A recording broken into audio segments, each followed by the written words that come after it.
안녕하세요. 이제 오늘은 일리아스 두 번째 시간을 갖도록 하겠습니다. 이제 지난 시간에 배경 신화에 대해서 몇 가지 말씀을 드렸었는데요. 오늘도 약간 더 설명이 필요합니다. 특별히 헬레네라는 여인에 대해서 우리가 조금 알아야 되는데, 제우스와 인간 여인 레다 사이에서 낳은 딸입니다. 제우스가 레다가 아름다운 것을 보고요, 이제 백조로 변해가지고 레다를 유혹을 해서 정을 통하게 되죠. 그런데 그때 이 레다에게는 남편이 있었거든요. 왕이 있었는데 레다가 그날 밤 자기 남편하고도 동침을 합니다. 그래서 묘한 일이 벌어진대요. 이제 제우스와 또 레다 사이에서 이제 자식이 하나 태어나고요. 또 자기 남편과 레다 사이에서 또 같은 태에서 같이 쌍둥이가 태어나는 그런 일이 벌어지게 됩니다. 그래서 이 헬레네는 누가 뭐래도 이제 그 당대 그리스에서는 여인이 낳은, 사람이 낳은 사람 중에서 가장 아름다운 그런 여인이라고 하는 그런 칭송을 받습니다. 수많은 사람들이, 수많은 영웅들이 헬레네에게 청혼을 합니다. 우리가 잘 알고 있는 오디세우스, 메넬레우스, 파트로클로스 등 당대의 그리스 전역에서 영웅들이 몰려와서 헬레네, 미인을 차지하기 위해서 경합을 합니다. 그래서 이제 이 아버지가 너무너무나 많은 위대한 사람들이 찾아와서 청혼을 하니까 아버지 틴타라우스가 결정을 하지 못하는 거죠. 왜냐하면 이제 결정을 하게 되면 큰 싸움이 날 것 같으니까 결정을 하지 못하고 있으니까, 이때도 역시 오디세우스가 꾀를 냅니다. 이제 오디세우스 하면 누가 뭐래도 이제 임기응변에 능한 꾀돌이잖아요. 그래서 오디세우스가 꾀를 내는데, 우리가 협정을 맺자. 만약에 누군가로 신랑감이 결정이 되면 더 이상 그거에 관해서 왈가불가 하지 말고, 그 다음에 오히려 우리가 여기서 맹약을 하자. 만약에 이 헬레네에게 무슨 문제가 생기고 갈등의 소지가 생기면, 또는 누군가가 헬레네하고 싸움이 생긴다면 그 문제까지 같이 도와주고 해결하자라고 그렇게 오디세우스와 미리 이제 맹약을 맺기로 제안을 하고, 다른 모든 사람들이, 신랑 후보자들이 다 그 의견에 동의를 하게 됩니다. 그래서 이제 틴타레우스가 결정을 하는데, 누구로 결정하냐면 이제 메넬라우스 하면 스파르타의 왕이죠. 지금의 스파르타는 우리가 알고 있는 그 스파르타하고는 약간 다르다고 보시면 돼요. 지금은 왕조 시대의 스파르타고요. 그 이후에 이제 암흑기가 지나고 난 다음에 성립하게 되는 그런 스파르타하고는 약간 다르죠. 아무튼 이때 틴타로스가 메넬레우스를 결정을 하고요. 그래서 헬레네의 남편이 메넬레우스로 결정이 되고, 그는 스파르타로 시집을 가게 됩니다. 이제 파리스가 스파르타로 가서 이제 헬레네를 유혹해 오는 것이 그 이후에 있는 일이고요. 자, 그 다음에 아킬레우스에 대해서 조금 더 우리가 이제 설명이 필요합니다. 이제 인간 펠레우스하고 이제 바다의 여신 테티스하고 사이에서 낳은 아들이 아킬레우스잖아요. 그런데 이제 테티스 입장에서는 너무너무나 안타까운 거죠. 자기가 만약에 신들하고 결혼을 했으면 불멸의 아들을 낳을 것인데, 자기가 인간하고 결혼을 했기 때문에 자기 아들도 역시 이제 죽음에서 벗어날 수가 없다는 거죠. 그래서 할 수만 있으면 어떻게 하든 자기 자식을 죽이고 싶지 않았어요. 그래서 운명을 피해가기 위해서 그런 최선을 다하는데, 그 중에 하나가 이제 스틱스강의 물을 자기 아들에게 적시는 거죠. 그렇게 되면 이제 그 스틱스강의 물이 그 사람의 몸에 닿게 되면 그 누구도 그를 당할 수 없는 무적이 되고, 그의 신체 어느 부분도 쉽게 공격해도 상처받지 않는 그런 아이로 성장하는 거죠. 그러니까 여신 테티스가 자기 아들을 그렇게 불멸의 아들로 만들고 싶은 욕구에 의해서, 그런 욕망에 의해서 자기 아들을 스틱스강의 물을 담습니다. 그런데 이제 우리가, 이거는 너무 잘 알려진 얘기지만, 스틱스강에서 물을 담글 때 자기 아들의 발 뒤꿈치를 잡고 스틱스강에다 물을 담궜단 말이죠. 그러다 보니까 그 스틱스강 물이 닿지 않은 곳이 한 군데가 있었는데 발 뒤꿈치죠. 그 발 뒤꿈치 힘줄을 이제 뭐라고 얘기하냐면 이제 아킬레우스건이라고 그러죠. 아킬레스건이라고 얘기를 합니다. 자, 이 그림들이 루벤스가 그린 유명한 이제 스틱스강의 물을 담그는 장면이고요. 또 보랄로가도 여기 지금 그림을 그리고 있습니다. 또 이외에도 수많은 화가들이 이 장면을 많이 기록을 했었어요. 자, 이 장면은 이 동상은 아킬레우스가 나중에 이제 파리스가 쏜 화살을 맞았는데, 딱 어디 맞았냐면 발 뒤꿈치에 맞았죠. 그 딱 유일한 약점인, 완벽한 영웅, 완벽한 그런 인간으로서 가장 강력한 힘을 가지고 있는 이 아킬레우스에게 딱 한 곳에 약점이 있었는데, 바로 그가 발 뒤꿈치인 거죠. 나중에 파리스가 전쟁 끝 무렵에 이 아킬레우스에게 화살을 쐈는데, 바로 거기에 아킬레스건, 즉 발 뒤꿈치 근육에 이제 맞게 되죠. 자, 그래서 이게 마지막 아킬레우스가 죽는 장면입니다. 자, 그 다음에 이 아킬레우스가 이제 잘 성장을 하게 되는데요. 성장하면서 쪽에 케이론이라는 사람에게 이제 교육을 받는데요. 이 케이론, 또 특별히 켄타로스 쪽은 이제 현자들, 영웅들을 많이 가리키는 그런 스승이라고 할 수 있겠죠. 자, 이것은 이제 이렇게 해서 어렸을 때부터 아킬레우스는 특별한 교육을 받습니다. 화살 교육, 창 던지는 교육 또는 무술 교육을 다 받고요. 또 예술 교육까지 받는 것을 볼 수 있습니다. 이제 그래서 어떤 완벽한 완전체로 이 아킬레우스가 성장했다라고 하는 것을 이제 켄타로스족 케이론에게 교육을 받았다라고 그렇게 표현을 하는 거죠. 자, 트로이 전쟁이 이제 개요이 됐습니다. 이제 아가멤논이 그리스 전역의 영웅들을 구합니다. 근데 그때 영웅들을 구할 때 이제 그 아킬레우스에게 내려진 신탁이 하나 있었는데요. 치명적인 신탁이 하나가 딱 주어집니다. 만일 아킬레우스가 트로이에 가면 엄청난 명예를 얻고 후세에 이름을 남기게 되겠지만, 그러나 거기에는 조건이 하나가 있는데 단명하고 말 것이다. 금방 죽고 말 것이다. 그런데 가지 않는다면 오래 살겠지만 아무런 명예도 얻지 못하리라라고 하는 조금 이상야릇한 신탁을 아킬레우스가 받게 됩니다.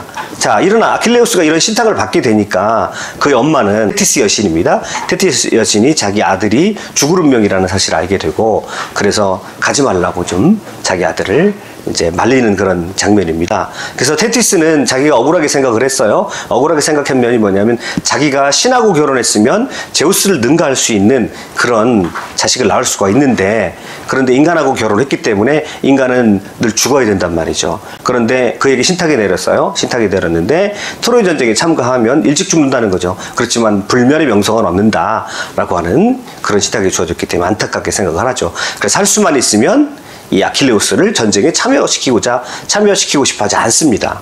그래가지고 그를 이제 리코메데스라고 하는 그런 왕의 딸들과 함께 이 아킬레우스가 숨어있게 만듭니다. 그래서 여장을 하는 거죠. 여장을 하고서 아킬레우스가 숨겨놓습니다. 그런데 그리스 전역의 영웅들이 다 이제 연통이 다 갔어요. 그런데 오디세우스를 비롯한 그리스 사람들이 신탁을 받아 보니까 이 트로이 전쟁에서 이 아킬레우스가 없으면 도저히 이길 수가 없다는 거죠. 아킬레우스가 있어야 이 이제 트로이 전쟁에 이길 수 있다는 그런 신탁이 내린 거예요. 그래서 이 오디세우스 꾀돌이가 또 이제 찾으러 다닙니다. 가만히 소식을 들어보니까 리코메데스의 딸들과 함께 있다는 그런 어렴풋한 소문을 들었어요. 그래가지고 오디세우스가 뭘로 변하냐면 풍물장수로 변합니다. 풍물장수로 변해가지고 여러 가지 이제 예쁜 장식과 함께 뭐를 가지고 가냐면 무기들을 가지고 갑니다. 그래서 리코메데스의 딸들 사이에 숨어 있는데 아킬레우스가 여장을 하고 숨어 있기 때문에 잘 모르죠. 그래서 그 앞에다가 박물장사처럼 변신을 했으니까 여러 가지 이제 물건들을 내려놓는 거예요. 그러면서 거기 화장품, 장신구, 예쁜 것들을 내려다 놓고 거기다가 또 칼 한 자루를 딱 놓습니다. 아킬레우스가 여장으로 변장했던 아킬레우스가 칼을 보자마자 본능적으로 그 중에서 칼을 딱 잡는 거죠. 다른 딸들은 다 뭐 화장품을 잡고 예쁜 물건을 잡는데, 지금 여기가 바로 이제 딸들로, 리코메데스의 딸들로 변해 있는 그런 아킬레우스입니다. 그걸 딱 보고, 아, 너는 여자가 아니라 아킬레우스지? 라고 오디세우스가 딱 잡아내게 됩니다. 그러니까 그리스 신화의 여러 군데 보면 항상 이 오디세우스는 이제 문제 해결형 인간인 것을 볼 수 있습니다. 어떤 일이 생기면 항상 어떤 꾀를 내거나 어떤 방법을 통해서든지 오디세우스가 항상 문제를 해결하는 걸 볼 수 있습니다. 그래가지고 이제 아킬레우스를 설득을 합니다. 네가 없으면 그리스가 진다. 그리고 너의 명예라는 것이 있는데 네가 이 트로이 전쟁에 참여하지 않는다면 너는 그리스 사람들에게 조롱거리가 될 것이다. 라고 그렇게 설득을 해서 결국은 아킬레우스도 참전하기로 그렇게 결정을 하는 거죠. 그래서 이제 오디세우스 또 당대의 최고의 용사인 아킬레우스까지 해가지고 모두가 다 전투에 참여하게 되고요. 그래가지고 아울리스라고 하는 항구에서 이제 같이 만나서 그 트로이까지 배를 타고 전쟁터로 떠나기로 작정을 했습니다. 근데 그리스 연합군 함대가 아울리스에 다 집결을 했거든요. 아울리스에 다 집결을 했는데 문제가 하나 생겼습니다. 문제가 하나 생긴 게 뭐냐면 바람이 불지를 않아요. 바람이 불지 않아요. 근데 그 당대의 배들은 이제 돛단 배이기 때문에, 돛으로 가는 배이기 때문에 바람이 안 불면, 바람이 불지 않으면 움직일 수가 없습니다. 이제 천여 척이나 되는 그런 그리스 연합군의 배가 다 여기 모였는데 이제 바람이 불지 않기 때문에 떠날 수가 없는 거죠. 자, 그래서 문제가 생겼어요. 문제가 생겨가지고 자, 신들에게 희생 제물을 드려야 떠날 수가 있다는 그런 신탁이 또 내렸어요. 그래가지고요. 자, 이제 누구를 바치냐면 총사령관 아가멤논의 딸을 바쳐야 이제 항해할 수 있다고 하는 그런 아르테미스의 그런 신탁이 내린 거예요. 그래서 아르테미스 신에게 누구를 바쳐야 되냐면 여신이기 때문에 여자를 바쳐야 돼요. 근데 여자를 바치는데 누구를 바쳐야 되느냐? 총사령관 아가멤논의 딸을 바쳐야 된다는 거예요. 그래가지고 이 아가멤논이 자기 딸 이피게네이아를 이제 제물로 바치게 되거든요. 근데 딸을 제물로 바치겠다는데 이제 그것을 그대로 선선히 내줄 엄마는 없거든요. 그 엄마가 누구냐면 아까 제가 말씀드렸던 클리타임네스트라입니다. 클리타임네스트라요. 그래서 엄마에게는 뭐라고 연통을 넣냐면 자 여기에 아킬레우스라는 멋진 남자, 그리스가 다 아는 아킬레우스 멋진 남자가 여기 있으니까 아킬레우스에게 딸을 소개시켜 주겠다고 그렇게 거짓으로 해가지고 이 이피게네이아를 불러들입니다. 이피게니아를 제물로 바치게 됩니다. 이피게니아를 제물로 바치니까 비로소 바람이 부는 거예요. 그래서 이 사건을 제가 왜 설명드리냐면 나중에 이 아가멤논이 돌아오죠. 아가멤논이 돌아오는데 클리타임네스라가 자기 딸이 제물로 바쳐진 걸 알고요. 10년 동안 일을 갑니다. 그래가지고 그 10년 사이에 이제 클리타임네스라에게는 누가 생겼냐면 정부, 그러니까 아이기스토스가 생겼어요. 그래서 이 아이기스토스와 공모해가지고 아가멤논이 트로이 전쟁에서 돌아오는 그날 밤에 아가멤논이 온 첫날 밤에 죽이게 됩니다. 그럼 이 사건을 제가 왜 설명드리냐면 이 이야기는 나중에 그리스 비극, 그러니까 오레스테이아 3부작이라고 하는 아이스킬로스의 굉장히 유명한 그리스 비극이 있습니다. 그리스 비극에서 핵심적인 이야기 가운데 하나가 바로 이 이야기입니다. 그럼 우리가 그리스 비극이라고 말씀을 많이 드리잖아요. 그럼 이 그리스 비극은 이제 인문학적으로는 어떤 의미가 가지고 있냐면 신화를 가지고 그리스 사람들이 연극을 만들기 시작했다는 거예요. 그래서 본격적인 어떤 자신들의 삶에 대한 성찰이 여기 담겨진 거죠. 우리가 그리스 또 고대 그리스 사상 또는 고대 그리스 문화, 고대 그리스의 예술 이런 걸 생각할 때 그리스 비극을 빼놓을 수가 없거든요. 그러면 당대 그리스 비극은 신화를 소재로 해가지고 사람들에게 교훈을 주거나 사람들에게 자신의 인생을 성찰하는 그런 계기를 마련해주기 위해서 그것을 연극 무대에 올린 것이 바로 그리스 비극이거든요. 그리고 왜 비극이냐면 거기에 인간의 모든 불행을 그 연극 가운데 담아서 그것을 통해서 자신을 성찰해보고 또 공동체를 성찰해보는 그런 기능을 가지고 있다는 거죠. 그래서 인류에게 있어서 그리스 비극이 발달한다는 것은 인간이 이제 문화생활을 갖기 시작했다는, 그리고 본격적인 문화생활을 하기 시작했다는 그런 의미를 또 가지고 있고요. 그리고 인간이 자신의 운명, 그러니까 자신의 비극적인 운명에 대해서 한 번 더 성찰해보기 시작했다는, 그리고 인류의 지성에 있어서 대단히 발전을 이룬 거죠. 그래서 너무나 놀라운 것이 지금으로부터 2800년 그 시점에 그리스 곳곳에 다 연극을 위한 그런 무대가 다 설치가 되었고 만들어졌다는 것이죠. 그러니까 그리스 사람들이 이때쯤만 돼도, 그리스 비극이 만들어질 때만 돼도 상당히 이제 문화생활을 즐기고 지적인 수준이 또는 인간에 대한 성찰에 대한 그런 깊이를 더해가는 것을 우리가 볼 수 있습니다. 그래서 후대 그리스 비극에 굉장히 중요한 소재로 사용되기 때문에 이 신화의 내용은 우리가 한 번쯤은 알고 있어야 되지 않을까 싶습니다. 그리고 그리스 비극에 대해서 이제 또 한번 제가 다룰 기회가 있을 겁니다. 아무튼 이 사건은 그리스 비극 오레스테이아 3부작의 이제 중요한 출발점이 되는 그런 소재가 됩니다. 그리고 이 내용도 우리가 신화를 읽다 보면요, 곳곳에 이 내용을 많이 언급한 것을 볼 수가 있습니다. 자, 또 하나 이제 미리 본문을 설명하기 전에 또 트로이 성벽에 관련된 그런 신화를 하나 또 소개시켜 드릴게요. 이 포세이돈과 아폴론이 언젠가는 이제 제우스 신에게 도전을 한 때가 있었어요. 그래가지고 제우스 신이 화가 나가지고 포세이돈과 아폴론을 이 트로이에 이제 유배를 시켜버립니다. 벌로요. 그때 이제 트로이 왕이 이 두 신에게 성벽을 지어달라고 이렇게 합니다. 그래서 여기 보시는 이제 뭐 그림이나 영화상에서 나오는 그런 트로이 성벽인데요. 이 트로이 성벽이 아주 견고합니다. 왜 견고하냐면 바로 신들이 세운 그런 성벽이기 때문에 그렇게 견고하다는 거예요. 그래서 무려 10년 동안을 그리스군이 공격을 해도 이 성벽은 무너지지 않습니다. 그럴 정도로. 그런데 이제 그때 이제 그 포세이돈과 아폴론이 이 성을 지어줬는데 그때 포세이돈에게 바쳐야 될 재물들을 또 포세이돈에게 바쳐야 될 그런 것들을 제대로 바치지 않아가지고 이때부터 포세이돈이 트로이하고는 약간 갈라지게 됩니다. 그러니까 아폴로는 다른 이유 때문에 트로이 편에 서는데 이 포세이돈은 그때부터 트로이하고 약간 반대되는 그리스 편에서는 계기가 됩니다. 이 트로이 전쟁의 특징은요, 이제 신들이 각각 편을 나누어서 그리스 연합군 편과 트로이군 편에 각각 나누어서 서로 신들끼리도 서로 싸운다는 거예요. 자, 그러면 헤라하고 아테네하고 아프로디테는 우리가 잘 알 수 있습니다. 왜냐하면 파리스가 아프로디테를 선택을 했기 때문에.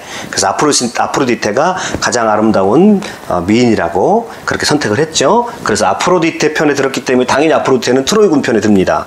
그리고 헤라하고 아테네는 선택받지 못했기 때문에 당연히 그리스 연합군 편에 들어요. 포세이돈 아까 말씀드렸던 대로 이제 그 성벽을 건설해 줬는데 거기에 대한 대가를 제대로 지불하지 않아서 화가 나가지고 포세이돈은 그리스 연합군의 편에 들게 되고요. 그 다음에 여기 아레스 전쟁의 신이 이쪽에 들게 되는데요. 그럼 아프로디테 편을 들은 것은 너무 당연합니다. 왜냐하면 둘 사이는 연인 사이예요. 그래서 아레스하고 아프로디테 사이에서 자식도 낳게 되거든요. 그래서 이 아레스가 당연히 아프로디테 편을 들고요. 그 다음에 아폴로는 이제 얘기가 진행되다 보면 아폴론이 왜 트로이군의 편에 드는지는 곧 바로 이어지는 편에 나오게 됩니다. 그리고 헤르메스하고 제우스는 중립이죠. 예, 사실은 제우스가 중립을 지키는 건 아닌데 겉으로 봐서는 이제 중립을 지키는 것으로 그렇게 다른 신들에게 보여집니다. 자, 그래서 신들이 이렇게 개입하고요. 자, 여기까지가 이제 우리가 배경 신하고 드디어 이제 본론으로 들어가서 이제 지금부터는 일리아스의 본 얘기로 들어가겠습니다. 그러면 여러분 잠깐 먼저 소개시켜 드린 것은 이게 이제 책이 주로 교재를 뭘로 할 거냐면 자, 천병희 선생님이 번역하신 일리아스인데요. 일리아스도 여러 가지 종류 책이 있는데 요약본들이 많이 있습니다. 쉽게 이 내용을 쉽게 풀어가지고 쓴 책들도 많이 있는데 여기서는 가능하면 제가 원전에 있는 내용을 중심으로 해가지고 충실하게 원전에 있는 내용들을 그대로 반영을 해서 강의를 하는 것이 좋을 것 같아요. 이걸로 한번 읽어보시면 본래 일리아스가 가지고 있는 그런 깊은 맛들을 많이 맛볼 수가 있고요. 물론 이제 더 깊이 들어간다면 이거를 그리스 말로 우리가 읽어야 되겠지만 이제 원전을 직역을 한 겁니다. 그래서 원전을 직역한 것을 보면요. 어떤 특징을 가지고 있냐면 이 책이 모두 이제 24권이에요. 24권인데 이제 책을 펴시면 지금 화면에 보이시는지 모르겠는데 책을 보게 되면 옆에 보면 행이 있습니다. 여기서 이제 처음부터 1권에 메탱 이렇게 있죠. 그럼 이 행은 뭐냐면 원래 원본 그리스 번역하고 행까지 다 맞춘 번역입니다. 그래서 이거로서 원전 번역판이다 그렇게 얘기를 하는 겁니다. 그래서 조금 그냥 가볍게 읽으실 분들은 이제 시중에 나와 있는 그 요약판 재밌게 써져 있는 요약판을 읽으시면 되고요. 그 다음에 조금 내가 심도 있게 일리아스를 읽고 싶으시면 이제 이 천병희 선생님이 번역하신 이 일리아스를 원전 번역으로 읽으시면 훨씬 재밌게 읽으실 수가 있고요. 제 강의가 원전 번역을 중심으로 해설을 해드리고 있으니까 여러분이 도전하시면 충분히 가능하리라고 봅니다. 자, 일리아스는 이렇게 이제 1권부터 24권까지 되어 있는데요. 가만히 그 내용을 분석을 해보면 이제 1권하고 2권은 전투의 서막이고요. 그 다음에 3권부터 7권까지는 첫째 날이고요. 8권부터 10권까지는 둘째 날입니다. 그 다음에 11권부터 18권까지는 셋째 날, 그 다음에 22권까지는 넷째 날이에요. 그러면 가만히 보시면 전투가 4일 동안의 전투가 핵심이죠. 트로이 전쟁. 그리고 나머지는 가만히 보니까 23권, 24권은 이제 장례식이 있게 돼요. 이제 누가 죽냐면 헥토르가 죽으니까 헥토르의 장례식으로 끝나게 됩니다. 그런데 우리가 생각하기에는 이 트로이 전쟁의 주인공은 아킬레우스일 것 같은데 아킬레우스가 사실은 아니라고도 볼 수가 있습니다. 왜냐하면 이때 전투에서 마지막 장례식을 처리하게 되는데 이 장례식 장면이 누구의 장례식이냐면 바로 헥토르의 장례식입니다. 그래서 헥토르가 복에 따라서는 이 일리아스의 주인공으로도 볼 수 있을 만큼 굉장히 중요한 역할을 차지하게 되는 거 볼 수 있고요. 그 다음에 이제 전투가 4일 동안의 전투를 중점적으로 다루고 있고요. 전체 스토리는 트로이 전쟁 10년 가운데 마지막 50일 정도의 그런 이야기를 기록해 놓고 있는 그런 책이라고 볼 수 있습니다. 그래서 제가 지난 시간 영상에서 자, 이것을 뭐라고 말씀을 드렸냐면 이제 호메로스 스타일이다. 호메로스 스타일은 뭐냐면 자기가 선정한 주제를 위해서 좀 약한 것들은 다 바로 처리를 하고 그 다음에 자기가 말하고자 하는 내용을 중점적으로 말하면서 그렇게 능동적으로 어떤 내용들을 구성해 가는 것을 호메로스 스타일이라고 말씀을 드렸습니다. 자, 이 순서에 따라서 제가 차분차분하게 조금 깊이 있게 원전 번역판을 가지고 여러분에게 해설을 해 나가도록 하겠습니다.